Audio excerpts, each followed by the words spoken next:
Assalamualaikum warahmatullahi wabarakatuh. Perkenalkan, nama saya Gina Rodatul Janah dengan NIM 211 0611 015 dari Fakultas Hukum UPN Veteran Jakarta yang ingin mengamati sebuah kasus. Di sini saya akan membahas kasus mengenai resolusi PBB akan desak Rusia bertanggung jawab bayar ganti rugi kehancuran di Ukraina. Perang antara Rusia dengan Ukraina dilatar belakangi oleh penggulingan Presiden Ukraina pada tahun 2014. Moskow Viktor Yanukovych dari kekuasaannya menyusul protes massal dari masyarakat. Karena di bawah tekanan Rusia, Yanukovych menolak menandatangani perjanjian asosiasi antara Ukraina dan Uni Eropa, sehingga terjadi demonstrasi pro-Uni Eropa akibat penolakan terhadap kebijakan Viktor yang lebih memilih berhubungan dagang dengan Rusia.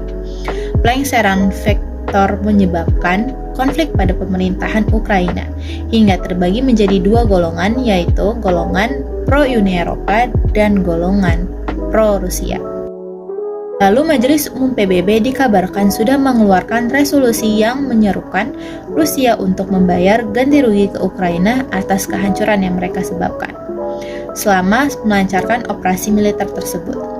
Resolusi itu juga menuntun Rusia untuk bertanggung jawab atas setiap pelanggaran hukum internasional yang mereka lakukan terhadap Ukraina. Kehancuran di Ukraina itu adalah akibat dari penargetan yang sengaja dilakukan oleh Rusia terhadap infrastruktur, rumah sakit, sekolah, dan wilayah pemukiman di Ukraina. Karena tindakan-tindakan Rusia yang telah menimbulkan berbagai kerugian bagi negara Ukraina, karena pelanggaran hukum internasional yang dilakukan oleh negara Rusia, implikasi dari pelanggaran ini adalah pengupayaan pertanggungjawaban negara Rusia bagi negara Ukraina sebagai injury state maupun pengenaan berbagai sanksi. Telah ada tuntutan maupun sanksi-sanksi yang diberikan kepada negara Rusia dari berbagai pihak sebagai bentuk hukuman bagi Rusia agar bersedia bertanggung jawab. Pemberian sanksi-sanksi berupa denda atau kebijakan ekonomi merupakan hukuman bagi negara yang telah melakukan pelanggaran hukum. Dan selanjutnya dalam hukum humaniter internasional, hukum perang terbagi menjadi dua, yaitu ius in bello dan ius et bello.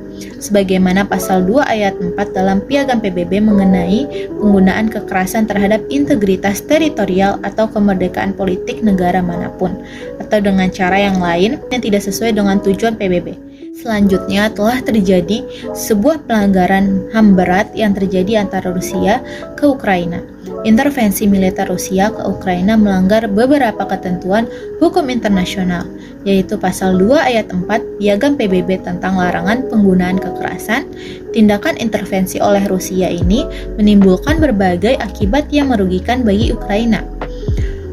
Merujuk dari tanggung jawab negara dalam hukum internasional, maka suatu negara memiliki kewajiban untuk bertanggung jawab atas akibat yang timbul dari tindakannya. Bukan berarti negara bisa bebas melakukan apa saja yang ia inginkan dengan melanggar hak asasi manusia, walaupun tanggung jawab negara berkaitan dengan kedaulatan. Namun, negara tetap dibatasi dan tunduk pada hukum internasional dalam setiap tindakannya. Mengingat negara adalah salah satu subjek hukum internasional, dengan kata lain, subjek hukum internasional memiliki kapasitas untuk melakukan legal act.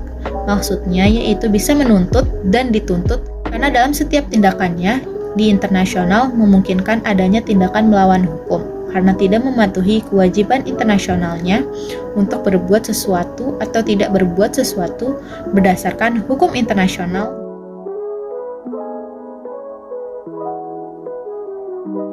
Dengan demikian, dapat disimpulkan bahwa negara Rusia harus bertanggung jawab atas tindakannya ini yang telah melanggar hukum internasional dan juga hak asasi manusia. Bentuk tanggung jawab Rusia dapat dilakukan dengan menghentikan segala wujud intervensinya ke Ukraina, dengan menarik semua pasukan militernya keluar dari wilayah negara Ukraina tersebut, serta berjanji tidak akan mengulangi perbuatan tersebut. Rusia juga mengupayakan pertanggungjawaban dengan membayar sejumlah nilai sebagai ganti rugi atas kerugian yang timbul dari kerusakan dan juga melakukan sebuah perundingan diplomatik disertai permintaan maaf secara resmi dan pemberian jaminan tidak akan mengulangi tindakan tersebut lagi. Demikian dari saya, kurang lebihnya mohon maaf. Wassalamualaikum warahmatullahi wabarakatuh.